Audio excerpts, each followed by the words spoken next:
Hi hello ಎಲ್ಲರಿಗೂ ನಮಸ್ಕಾರ. Welcome back to Pedanagari foods. ನಾನು ಗೀತಾ. ಇವತ್ತಿನ ರೆಸಿಪಿ ಚಪ್ಪರದ ಅವರೆಕಾಯಿ ಪಲ್ಯ. ಇದನ್ನ ತುಂಬ ಸಿಂಪಲ್ಲಾಗಿ ಹಾಗೆ ಟೇಸ್ಟಿಯಾಗಿ ಹೇಗೆ ಮಾಡ್ಕೊಳ್ಳೋದು ಅಂತ ನೋಡೋಣ. ಅದಕ್ಕೂ ಮುಂಚೆ ಹೊಸದಾಗಿ ಯಾರಾದರೂ ನನ್ನ ಚಾನಲ್ನ ನೋಡ್ತಾ ಇದ್ದೀರಂದರೆ ಈಗಲೇ ಸಬ್ಸ್ಕ್ರೈಬ್ ಮಾಡ್ಕೊಳ್ಳಿ. ಹಾಗೆ ಪಕ್ಕದಲ್ಲಿರುವ ಬೆಲ್ ಬಟನ್ ಕೂಡ ಕ್ಲಿಕ್ ಮಾಡಿ ಹೊಸದಾಗಿ ಬರುವ ವಿಡಿಯೋ ನೋಟಿಫಿಕೇಷನ್ಗೋಸ್ಕರ. ವಿಡಿಯೋ ಇಷ್ಟವಾಗಿದ್ದರೆ ಲೈಕ್ ಮಾಡಿ, ಶೇರ್ ಮಾಡಿ, ಕಾಮೆಂಟ್ಸ್ ಮಾಡಿ. ಹಾಗೆ ಇದೇ ಥರದ easy and tasty ರೆಸಿಪೀಸ್ಗಾಗಿ Pedanagari foods ಚಾನಲ್ಗೆ ಸಬ್ಸ್ಕ್ರೈಬ್ ಆಗಿ. ಸೊ ಬನ್ನಿ, ಆಗಿದ್ದರೆ ಇವತ್ತಿನ ರೆಸಿಪಿ ಚಪ್ಪರದ ಅವರೆಕಾಯಿ ಪಲ್ಯನ ಹೇಗೆ ಮಾಡ್ಕೊಳ್ಳೋದು ಅಂತ ನೋಡ್ಕೊಳ್ಳೋಣ.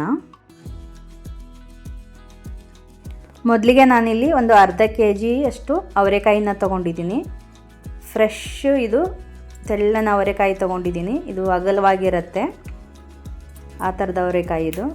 ಇದನ್ನು ಸೈಡ್ಸ್ ಎಲ್ಲ ತಗೊಂಬಿಡ್ಬೇಕು. ಇದನ್ನು ನಾರಿಂದೆಲ್ಲ ಅಂಶ ಇರುತ್ತಲ್ವ, ಅದು ತಗೊಂಬಿಡ್ಬೇಕು ಎರಡು ಕಡೆದ್ದು. ನೋಡಿ, ಈ ಥರ ದಪ್ಪವಾಗಿರುತ್ತಲ್ವ, ಅದನ್ನು ತಗೊಂಡು ಅದು ಒಳಗೆ ಕಾಳುಗಳನ್ನ ಮಾತ್ರ ತಗೋಬೇಕು, ತುಂಬ ಬಲ್ತಿರೋದನ್ನು.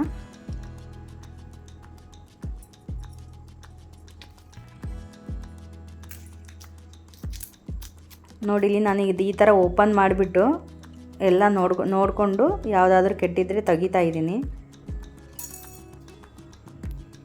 ಈ ಥರ ಎಲ್ಲನೂ ಓಪನ್ ಮಾಡ್ಕೊಂಡು ನೋಡಿಕೊಂಡೇ ಇದನ್ನು ಕಟ್ ಮಾಡ್ಕೋಬೇಕಾಗತ್ತೆ.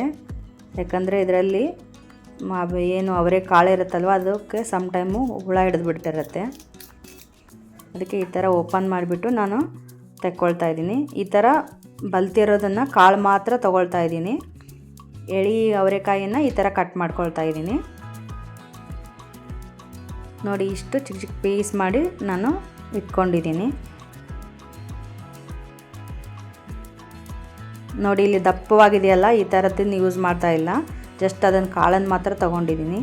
ಇವಾಗ ನಾನು ಗ್ಯಾಸ್ ಮೇಲೆ ಒಂದು ಕಡಾಯಿ ಇಟ್ಕೊಂಡು ಅದಕ್ಕೆ ಅವರೆಕಾಯಿಯನ್ನು ಕಟ್ ಮಾಡಿರೋದು ಹಾಕಿಬಿಟ್ಟು ಇದನ್ನು ಫ್ರೈ ಮಾಡ್ಕೊಳ್ತಾ ಇದ್ದೀನಿ. ಮೊದಲಿಗೆ ಇದು ನೀರಿನ ಅಂಶ ಇದ್ದಿದ್ದನ್ನೆಲ್ಲ ಹೋಗುವ ಥರ ಸ್ವಲ್ಪ ಫ್ರೈ ಮಾಡ್ಕೊಳ್ಳಿ. ನಂತರ ಇದಕ್ಕೆ 1 ಟೇಬಲ್ ಸ್ಪೂನು ಎಣ್ಣೆ ಹಾಕ್ಕೊಂಬಿಟ್ಟು ಇವಾಗ ಚೆನ್ನಾಗಿ ಫ್ರೈ ಮಾಡ್ಕೋಬೇಕು.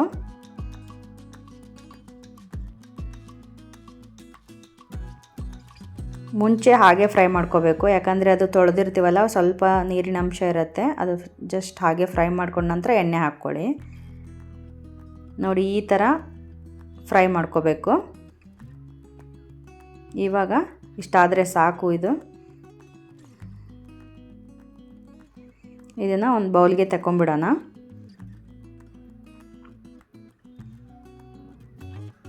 ಇವಾಗ ಅದೇ ಕಡಾಯಿಗೆ ಮತ್ತೊಂದು ಟೇಬಲ್ ಸ್ಪೂನು ಎಣ್ಣೆ ಹಾಕ್ಕೊಳ್ತಾ ಇದ್ದೀನಿ. ನಂತರ ಅದಕ್ಕೆ 1 ಟೀ ಸ್ಪೂನು ಸಾಸಿವೆ ಎಲ್ಲ ಸಿಡಿದಾದ ನಂತರ 1 ಟೀ ಸ್ಪೂನು ಜೀರಿಗೆ ಹಾಕ್ಕೊಳ್ತಾ ಇದ್ದೀನಿ. ಇವಾಗ 2 ಈರುಳ್ಳಿನ ಸಣ್ಣದಾಗಿ ಕಟ್ ಮಾಡಿರ್ತಕ್ಕಂಥದ್ದು ಹಾಕಿಬಿಟ್ಟು ಸ್ವಲ್ಪ ಕರಿಬೇವು ಸೊಪ್ಪನ್ನು ಹಾಕಿಬಿಟ್ಟು ಫ್ರೈ ಮಾಡ್ಕೊಳ್ತಾ ಇದ್ದೀನಿ.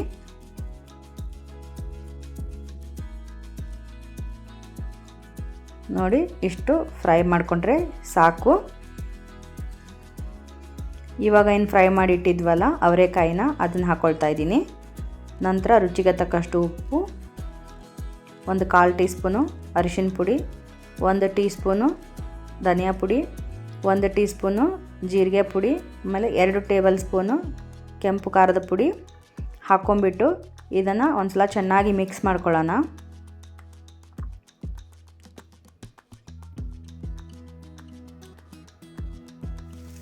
ಇವಾಗ ಇದಕ್ಕೆ ಕುಕ್ ಆಗುವಷ್ಟು ನೀರನ್ನು ಸೇರಿಸಿಬಿಟ್ಟು 1 ಟೀ ಸ್ಪೂನು ಬೆಲ್ಲ ಹಾಕ್ಕೊಳ್ತಾ ಇದ್ದೀನಿ. ಬೆಲ್ಲ ಹಾಕ್ಕೊಳ್ಳೋದ್ರಿಂದ ಪಲ್ಯದ ಟೇಸ್ಟು ತುಂಬ ಚೆನ್ನಾಗಿರುತ್ತೆ. ನಿಮಗೆ ಬೇಡ ಅಂದರೆ ನೀವು ಸ್ಕಿಪ್ ಕೂಡ ಮಾಡ್ಕೋಬೋದು. ಇವಾಗ ಇದನ್ನ ಒಂದು ಲಿಡ್ ಮುಚ್ಚಿಬಿಟ್ಟು ಒಂದು 30 ಸೆಕೆಂಡ್ಸು ಕುಕ್ ಮಾಡ್ಕೊಳ್ಳೋಣ. ನೋಡಿ, ಇವಾಗ 30 ಸೆಕೆಂಡ್ಸ್ ಆಗಿದೆ. ಇನ್ನೊಂದು ಸಲ ಇವಾಗ ಮಿಕ್ಸ್ ಮಾಡೋಣ. ಇವಾಗ ನೋಡ್ಕೊಳ್ಳಿ ಚೆನ್ನಾಗಿ ಕುಕ್ ಆಗಿದೆ ಇಲ್ವ ಅಂತ ಹೇಳಿಬಿಟ್ಟು. ಇನ್ನೊಂದು ಸ್ವಲ್ಪ ಕುಕ್ ಆಗಬೇಕು. ನಾನು ಇನ್ನೊಂದು ಸ್ವಲ್ಪ ಒಂದು 30 ಸೆಕೆಂಡ್ಸ್ ಇದನ್ನ ಬೇಯಿಸ್ಕೊಳ್ತೀನಿ. ಇವಾಗ ಚೆನ್ನಾಗಿ ಕುಕ್ ಆಗಿದೆ. ಒಂದು 3 ಟೇಬಲ್ ಸ್ಪೂನಷ್ಟು ಗ್ರೌಂಡ್ನಟ್ ಪೌಡರ್, ಇದು ಅಂದರೆ ಕಡಲೆ ಬೀಜ ಹುರಿದ್ಬಿಟ್ಟು ಪುಡಿ ಮಾಡಿರ್ತಕ್ಕಂಥದ್ದು ಹಾಕ್ತಾಯಿದ್ದೀನಿ. ಇದು ಹಾಕೋದ್ರಿಂದ ಪಲ್ಯದ ಟೇಸ್ಟು ತುಂಬ ಚೆನ್ನಾಗಿರುತ್ತೆ. ಇವಾಗ ಅದು ಹಾಕಿಬಿಟ್ಟು ಒಂದು 15 ಸೆಕೆಂಡ್ಸು ಒಂದು ಲಿಡ್ ಮುಚ್ಚಿಬಿಟ್ಟು ಸ್ವಲ್ಪ ಕುಕ್ ಮಾಡ್ಕೊಳ್ಳಿ. ನೋಡಿ, ಇವಾಗ ರೆಡಿ ಆಗಿದೆ. ಇವಾಗ ಸಣ್ಣದಾಗಿ ಕಟ್ ಮಾಡಿರ್ತಕ್ಕಂಥ ಕೊತ್ತಂಬರಿ ಸೊಪ್ಪನ್ನು ಹಾಕ್ಬಿಟ್ಟು ಒಂದು ಸಲ ಮಿಕ್ಸ್ ಮಾಡೋಣ. ಇವಾಗ ಸ್ವಿಚ್ ಆಫ್ ಮಾಡಿಬಿಟ್ಟು ಫ್ಲೇಮ್. ಇವಾಗ ರೆಡಿ ಆಗೋಯ್ತು ನೋಡಿ. ಇವಾಗ ಈಸಿಯಾಗಿ ಮಾಡ್ಕೊಳ್ಳೋಂಥ ಟೇಸ್ಟಿಯಾದ ಅವರೆಕಾಯಿ ಪಲ್ಯ ಆಗಲೇ ರೆಡಿ ಆಗೋಯ್ತು. ನಾನು ಒಂದು ಬೌಲ್ಗೆ ಟ್ರಾನ್ಸ್ಫರ್ ಮಾಡ್ತಾಯಿದ್ದೀನಿ.